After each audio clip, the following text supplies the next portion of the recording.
Assalamualaikum warahmatullahi wabarakatuh. Perkenalkan, nama saya Arda Yusnita. Saya dari Prodi Komunikasi dan Penyiaran Islam dengan nomor NIM 142025028. Kali ini saya akan menjelaskan tentang 3 dinasti besar di abad pertengahan yang membentuk sejarah dunia Islam. Halo teman-teman, selamat datang di video hari ini. Kita akan membahas 3 dinasti besar di abad pertengahan yang membentuk sejarah dunia Islam. Dinasti Umayyah, Abbasiyah, dan Fatimiyah. Abad pertengahan sekitar abad 7 hingga 13 Masehi adalah era keemasan peradaban Islam. Dinasti ketiga ini tidak hanya memperluas wilayah kekuasaan, tetapi juga memajukan ilmu pengetahuan seni dan perdagangan. Mari kita telusuri perjalanannya satu persatu. Pertama, dinasti Umayyah yang berdiri tahun 661 Masehi di Damaskus, Suriah. Pendiriannya adalah Muawiyah bin Abi Sufyan, sahabat Nabi yang cerdas secara politik. Setelah wafatnya Khalifah Ali, Muawiyah mengalahkan saingannya dan mendirikan dinasti pertama dalam sejarah Islam. Mereka mengubah khalifah menjadi kerajaan turun-temurun. Puncak kejayaannya di bawah Abdul Malik bin Marwan dan anaknya Al-Walid. Wilayah Umayyah membenteng dari Spanyol di barat hingga India di timur. Luasnya mencapai 11 juta kilometer persegi. Umayyah membangun masjid ikonik seperti Khutbah Batu di Yerusalem dan Masjid Umayyah di Damaskus. Mereka juga mencetak koin emas pertama dengan tulisan Arab, menandai kemajuan ekonomi.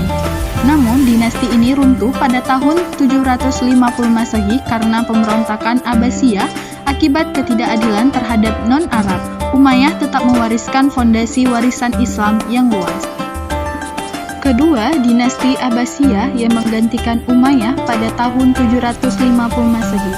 Mereka mengklaim keturunan dari Abbas bin Abdul Muthalib, paman Nabi Muhammad SAW. Pusat kekuasaan dipindahkan ke Baghdad yang didirikan Khalifah Al-Mansur tahun 762 Masehi.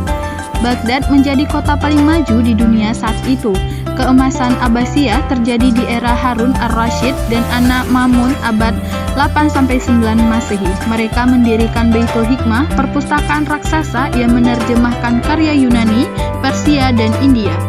Ilmuwan seperti Al-Khwarizmi menciptakan Al-Jabar, Ibnu Sina menulis kitab Al-Qanun, Filtip, dan Al-Biruni mempelajari astronomi. Abbasiyah memimpin revolusi ilmu pengetahuan yang mempengaruhi Renaissance Eropa. Wilayah mencapai puncak 5 juta kilometer persegi, tapi mulai melemah abad 10 karena konflik internal dan serangan Mongol. Dinasti ini bertahan hingga 1258 Masehi saat Baghdad dihancurkan Hulagu Khan.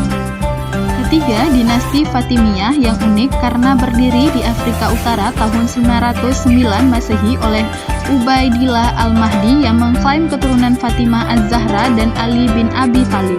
Mereka, Syaib Ismailiyah yang menaklukkan Mesir pada tahun 969 mendirikan Kairo sebagai ibu kota megah. Istana mereka Qas Al-Zahra penuh kemewahan. Fatimah membangun Universitas Al-Azhar yang masih eksis hingga kini sebagai pusat ilmu Sunni Syiah.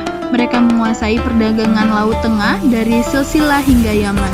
Puncaknya di bawah Khalifah Al-Mu'iz, namun dinasti melemah karena perang saudara dan akhirnya digantikan oleh Salahuddin Al-Ayyubi tahun 1171 Masehi. Warisan mereka toleransi beragama dan kemajuan arsitektur. Kesimpulan 3 dinasti besar abad pertengahan, dinasti ketiga Umayyah, Abbasiyah, dan Fatimiyah mewujudkan keemasan peradaban Islam pada abad 7 sampai dengan 13 Masehi. Umayyah membangun fondasi kerajaan yang luas melalui ekspansi militer dan arsitektur ikonik.